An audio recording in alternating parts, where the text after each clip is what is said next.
Halo semuanya, pada video kali ini kami dari kelompok 5 akan menjelaskan salah satu dari materi yang ada pada Java OOP, yaitu polymorphism.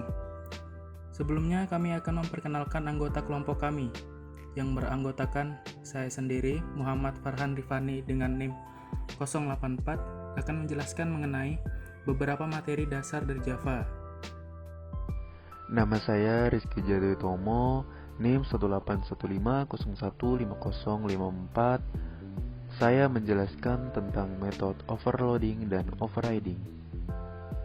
Nama saya Susilo David Renardi dengan NIM 066. Saya akan menjelaskan tentang apa itu polymorphism. Halo, saya Suryanto Tandri dengan NIM 079 akan menjelaskan demo program materi polymorphism. Assalamualaikum warahmatullahi wabarakatuh. Perkenalkan, nama saya Muhammad Rafid Amanullah, NIM 90. Pada kesempatan kali ini saya akan menyampaikan sebuah materi tentang apa saja keuntungan dari penggunaan polymorphism dan tipe-tipe dari polymorphism. Nah, sebelum masuk pada pokok pembahasan polymorphism, saya akan menjelaskan beberapa materi dasar dari Java terlebih dahulu. Kita mulai dari kelas, objek, dan atribut. Secara singkat, kelas pada Java bisa diartikan sebuah blueprint atau cetak biru mengenai objek apa yang akan kita bikin pada program nantinya. Sedangkan objek merupakan sebuah variabel instansiasi dan perwujudan dari sebuah kelas. Sebagai contoh, di sini ada kelas manusia dengan objeknya Andi. Lalu ada atribut. Atribut adalah variabel atau properti apa saja yang dipunyai oleh objek tersebut. Di sini objek Andi memiliki atribut nama, tinggi badan, dan umur. Lalu ada metode. Metode adalah apa saja yang bisa dilakukan oleh sebuah objek. Metode dari objek Andi ini adalah bisa berjalan, tidur, dan bekerja. Lalu masuk ke metode dan parameter. Seperti yang sudah kita ketahui sebelumnya, metode adalah apa yang bisa dilakukan dari sebuah objek. Jadi, metode adalah implementasi operasi yang bisa dilakukan oleh kelas dan objek, seperti memanipulasi data, mengontrol proses, dan sebagainya. Sedangkan parameter merupakan bagian dari metode yang mana di dalam suatu metode bisa memiliki satu atau lebih parameter. Dan parameter itu merupakan bagian dari metode dan harus memiliki tipe data. Nah, sampai di sini saja pembahasan singkat mengenai materi dasar Java.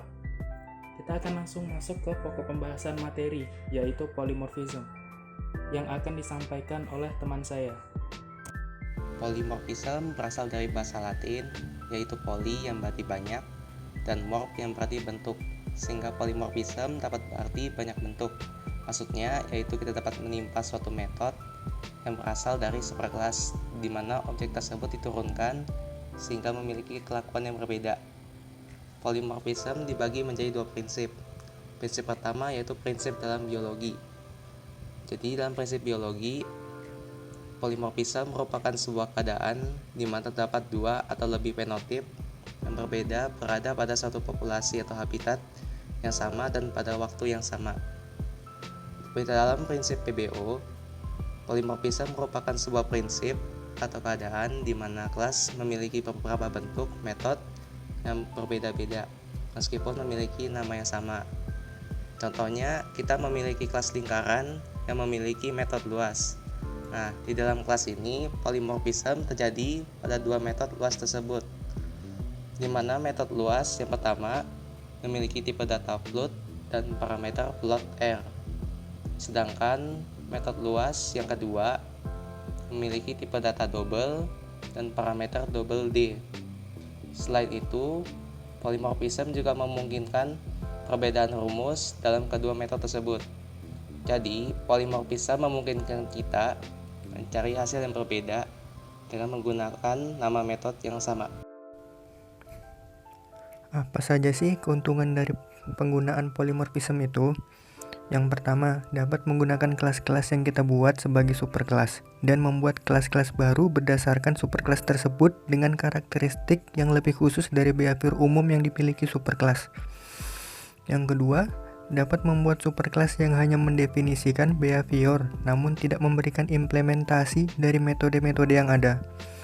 Hal ini sangat berguna jika ingin membuat template kelas. Kelas ini disebut juga kelas abstrak karena behaviornya masih abstrak dan belum diimplementasikan. Subkelas-subkelas dari kelas ini yang disebut sebagai kelas konkret, mengimplementasikan behavior abstrak tersebut sesuai dengan kebutuhan masing-masing. Yang ketiga, menghindari duplikasi objek, yang dapat menciptakan kelas baru dari kelas yang sudah ada, sehingga tidak perlu lagi menuliskan kode dari nol ataupun mengulangnya, namun tetap bisa menambahkan atribut atau metode unik dari kelas itu sendiri.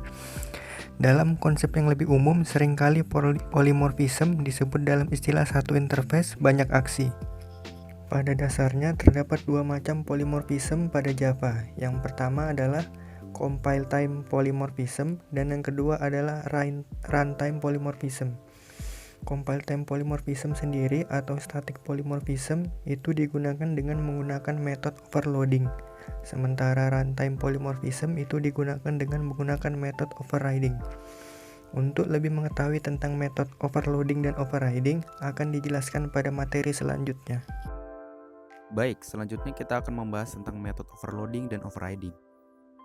Yang pertama ialah metode overloading. Jadi, apa sih overloading ini?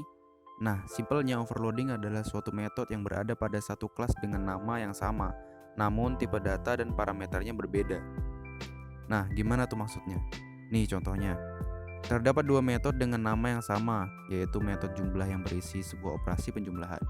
Apa yang membedakan kedua metode ini? Nah, mari kita lihat. Pada metode yang pertama memiliki tipe data double, yang artinya metode ini menggunakan data dengan tipe angka desimal. Nah, metode ini juga memiliki parameter, yaitu double X, double Y, dan double Z. Lalu di dalamnya terdapat sebuah return untuk mengembalikan data berupa penjumlahan data X, Y, dan Z. Lalu yang kedua terdapat metode dengan nama yang sama pula, yaitu metode jumlah, namun berbeda tipe data dan parameternya. Mari kita lihat. Nah, pada metode ini menggunakan tipe data integer, yaitu tipe dengan data berupa bilangan bulat, dengan parameternya integer X dan integer Y. Lalu di dalamnya terdapat sebuah return untuk mengembalikan data berupa penjumlahan data X dan Y. Nah, sudah kebayangkan apa itu metode overloading? Nah, selanjutnya ialah keuntungannya. Apa aja sih keuntungannya dari metode overloading ini? Pertama adalah membuat program menjadi lebih jelas dan mudah dibaca. Lalu yang kedua adalah tidak perlu menciptakan dan mengingat nama-nama fungsi yang berbeda untuk melakukan tugas yang sama. Seperti tadi, kita ingin membuat metode penjumlahan, namun dengan inputan data yang berbeda, yaitu bilangan bulat dan desimal, tanpa membuat nama metode yang baru. Baik, selanjutnya adalah metode overriding. Nah, kalau tadi kita bahas tentang nama metode yang sama pada suatu kelas, kali ini berhubungan dengan yang namanya inheritance atau pewarisan. Nah, jadi terdapat superkelas atau kelas induk yang memiliki sebuah metode yang nantinya pada subkelas atau kelas anak yang diwarisi juga bisa menggunakan nama metode yang sama, namun dengan value yang berbeda. Nah, kita lihat diagram di samping. Terdapat superkelas kendaraan dengan metode isi bahan bakar, lalu mewarisi pada kelas anaknya yaitu kelas motor, pesawat, dan kapal. Kita lihat pada subkelas juga memiliki metode yang sama dengan superkelas, namun pastinya isinya berbeda. Nah, mari kita lihat contoh dalam codingannya. Kita lihat pada subkelas motor, menggunakan metode isi bahan bakar namun dengan isian bensin. Lalu pada subkelas pesawat juga menggunakan metode isi bahan bakar, namun dengan isian aftur. Juga pada subkelas kapal menggunakan metode isi bahan bakar, namun dengan isian marine fuel oil. Nah, gimana? Sudah kebayangkan apa itu metode overriding?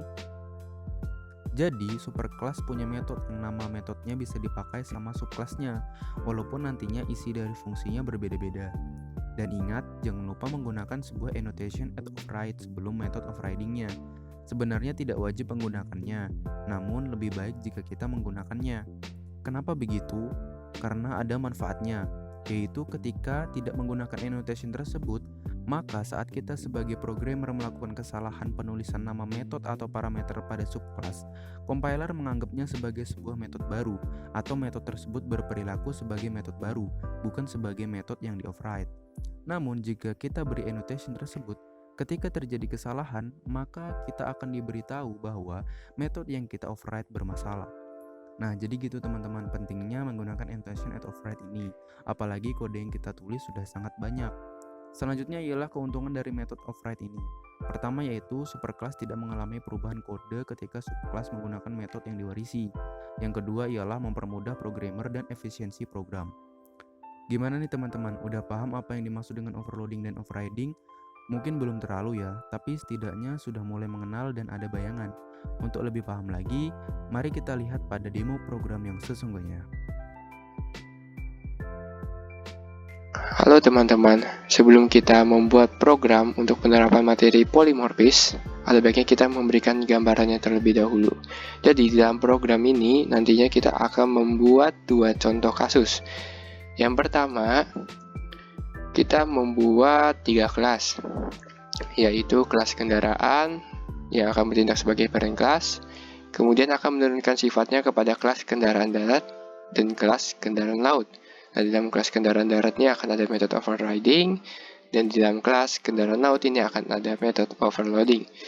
Kemudian di dalam parent class ini nanti kita akan membuat value-nya itu memiliki value dari kelas turunannya.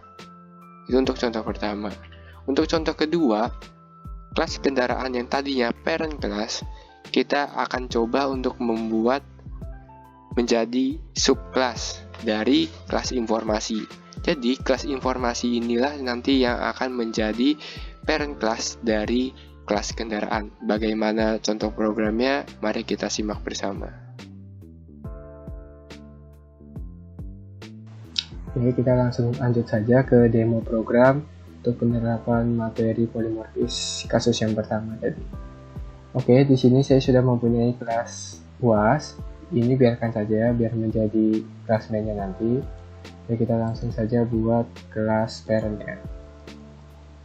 Kendaraan. Kemudian di sini kita coba buat 4 atribut.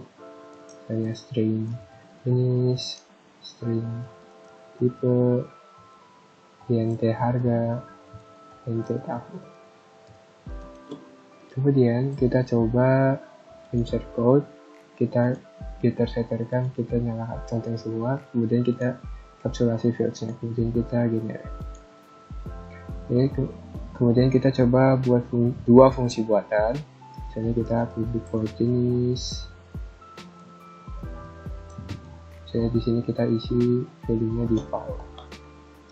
Kemudian kita buat lagi fungsi satunya dengan nama yang sama, tapi kita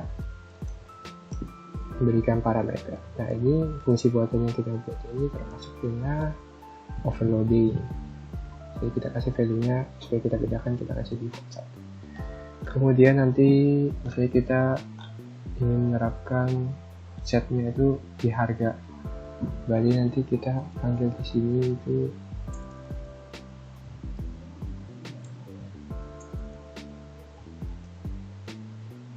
ini adalah harga. Kemudian kita buat lagi subkelasnya di sini tadi kelas kendaraan darat. Dari yang kendaraan darat tadi kita menerapkan overriding. Jadi kita pertama kali extendkan dulu ke kelas parentnya, kelas kendaraan. Kemudian kita di sini kasih keterangan bahwa dia itu adalah override. Ini dipakai atau enggak juga tidak masalah ya. Kemudian kita buat fungsinya jenis, baru kita coutkan supaya value-nya beda, misalnya kita kasih motor. Dan kita buat lagi fungsi di subclass-nya yang kedua tadi kendaraan udara. Nah di sini kita tadi menerapkan overloading ya, berarti di sini kita extendkan dulu ke kelas parentnya. Kemudian di sini kita buat dua fungsi yang berparameter. Misalnya di sini saya beri satu parameter, kita coutkan misalnya di sini hasilnya atau value-nya pesawat udara. Kemudian buat lagi fungsi satunya,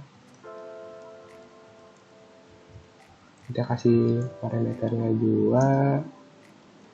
Kemudian kita coutkan di sini misalnya value-nya adalah value top.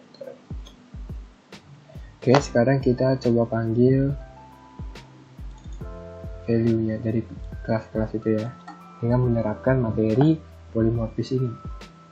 Misalnya kita ingin memanggil value di kelas turunan tapi melalui kelas parent-nya. Jadi caranya kita klik dulu, tulis dulu nama kelas parent-nya yaitu kendaraan, kemudian nama objek, kemudian kita nyungkan dengan kendaraan darat tadi ya, kelas turunannya. Kemudian kita coba panggil nilai fungsi jenisnya. Tadi kan di kelas parent juga ada, di kelas sub juga ada. Nanti kita lihat hasilnya seperti apa. Kemudian kita coba set harga di kelas parent. Jadi kita kasih 200.000 dan coba kita get kan. Oke, kemudian kita coba lagi yang kedua untuk subkelas kendaraan udara ya.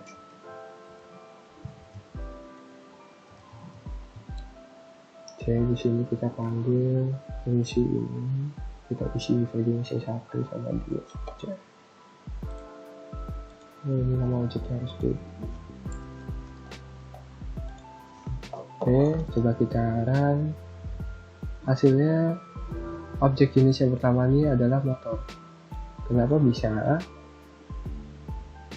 Karena kita di sini membuat value-nya itu ada di kendaraan darat.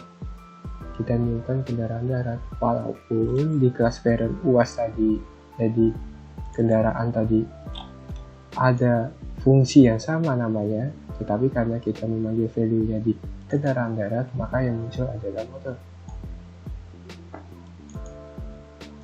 Kemudian pada kita set harga, ternyata masih bisa, walaupun tadi kita yang menunjukkannya adalah kelas turunan. Jadi ketika kita set harga di sini, dia masuk ke kelas kendaraan di sini. Sini kita set di sini, kemudian getnya adalah harga tadi. Kemudian yang kedua di sini, value di sini sama seperti yang di atas tadi. Walaupun di kelas kendaraan tadi juga ada fungsi yang sama, tetapi dia akan memanggil value di kelas turunannya. Dan di sini juga ada overloading, dia mengecek parameternya ada berapa, tetapi karena kita masukkan 2, berarti yang muncul adalah helikopter. Pertama tadi sudah bisa, berarti tandanya kelas parent bisa menjadi kelas sub ya. Nah, sekarang kita coba untuk kasus dulu, apakah kelas sub bisa menjadi kelas parent. Nah, misalnya di sini kita coba langsung buat kelas baru saja.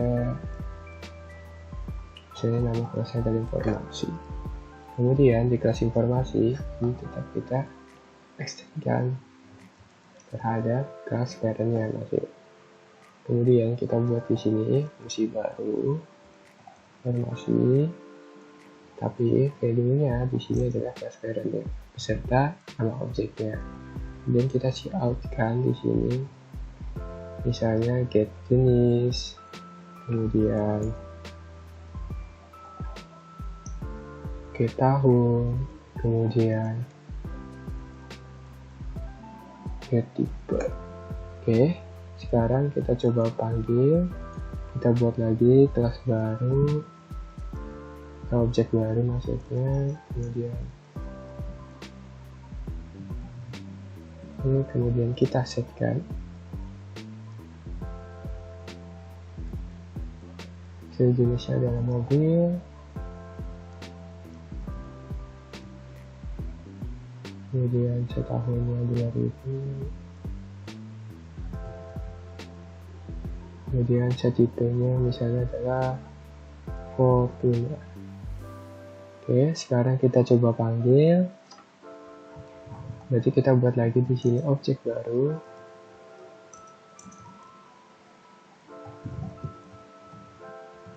tapi di sini kita panggil objeknya, kemudian kita panggil fungsinya. Dan di sini isinya parameter dan objek 3 yang di sini. Oke, sekarang kita coba run. Oke, ternyata bisa ya. Jadi kita memanggilnya seolah-olah kelas informasi ini adalah kelas parentnya, padahal bukan. Oke, sekian untuk demo ini, semoga bermanfaat. Jadi, seperti yang sudah kita lihat dari demo program tadi, polymorphism bisa digunakan untuk membuat banyak bentuk dari suatu objek ya, dan sangat bermanfaat dalam pembuatan suatu program. Dan itu saja dari kelompok kami. Kurang lebihnya kami mohon maaf. Kami akhiri sampai sini. Kelompok 5 undur diri. Wassalamualaikum warahmatullahi wabarakatuh.